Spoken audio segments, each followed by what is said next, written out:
চট্টগ্রামের বাজারে ইলিশের দাম কেমন সেই খবর জানাতে আমাদের সাথে যোগ দিচ্ছেন সহকর্মী রাজীব বড়ুয়া।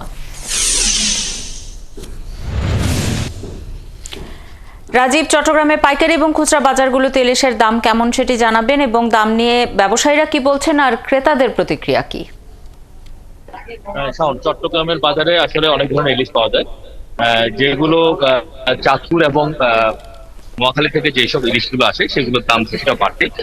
আর চট্টগ্রাম অঞ্চলে যেমন সীতাকুণ্ড, বাঁশখালী, আনোয়ারা এই অঞ্চলের যেসব ইলিশ পাওয়া যায় সেগুলোর দাম কিছুটা কম। যেমন এখন আপনি যেগুলো দেখছেন এগুলো হচ্ছে নোয়াখালী অঞ্চলের ইলিশ। এগুলো 1 কেজি 1800 টাকা, 1 কেজি থেকে একটু কম অর্থাৎ 900 গ্রামের কম হলে সেগুলো হচ্ছে 1700 বা 1650 এইভাবে বিক্রি করছে। আর 1 কেজি থেকে একটু বেশি হলে পরে সেই মাছের দাম 2000 টাকা বিক্রি করছে। এবং এখানে যারা বিক্রেতা আছেন তারা বলছেন যে অনেকদিন ধরে কিন্তু এই বাড়তি দামে আসলে ইলিশ তারা পাইকারি বাজার থেকে তাদের কিনতে হয়, যার কারণে তারা বাড়তি দামে আসলে বিক্রি করছে। আর যেসব ইলিশ চট্টগ্রাম অঞ্চলে বিশেষ করে আনোয়ারা, বাঁশখালী, সীতাকুণ্ড এই অঞ্চল থেকে যেসব ইলিশ পাওয়া যায় সেগুলোর দাম 1400 টাকা, 1500 টাকা প্রতি কেজি।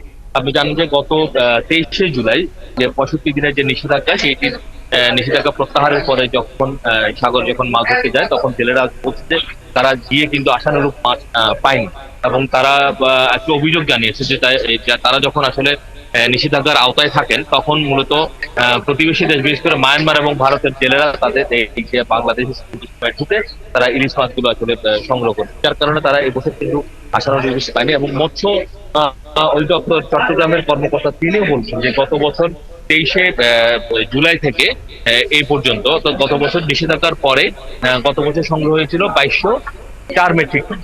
আর সেখানে এই বছর মাত্র তারা 713 মেট্রিক টন ইলিশ পেয়েছে, অর্থাৎ 1/3 তারা ইলিশ পেয়েছে। অর্থাৎ গত বছর যে ইলিশটা তারা 65 দিন নিষেধাজ্ঞার পরে পেয়েছে এবার তার থেকে অনেক কম পেয়েছে। এবং তারাও বলছেন যে আসলে জেলেদের এই যে অভিযোগ, এই অভিযোগের বিষয়টা তারা আসলে নিচ্ছেন এবং সামনের দিনে আসলে এইভাবে করা যায় কিনা যে ভারত যখন বন্ধ থাকে তাদের মাছ ধরা, তার সাথে মিলিয়ে আসলে ইলিশ মাছের এই যে বন্ধটা আসলে করা যায় কিনা সেই বিষয়ে আসলে তারা ভাবছেন।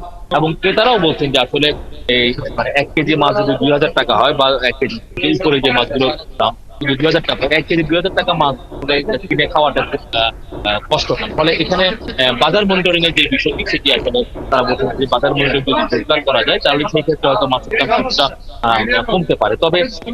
তবে যেখানে ক্রেতা এবং যারা বিক্রেতা তারা বলছেন যে আসলে মাছ যদি ধরা পড়ে বেশি তো সেই ক্ষেত্রে দাম হয়তো কিছুটা কমতে পারে। আপনি খবর রাখতে থাকুন, আমরা এরপরে নিশ্চয়ই আরো তথ্যের জন্য আপনার কাছে প্রয়োজনে ফিরবো।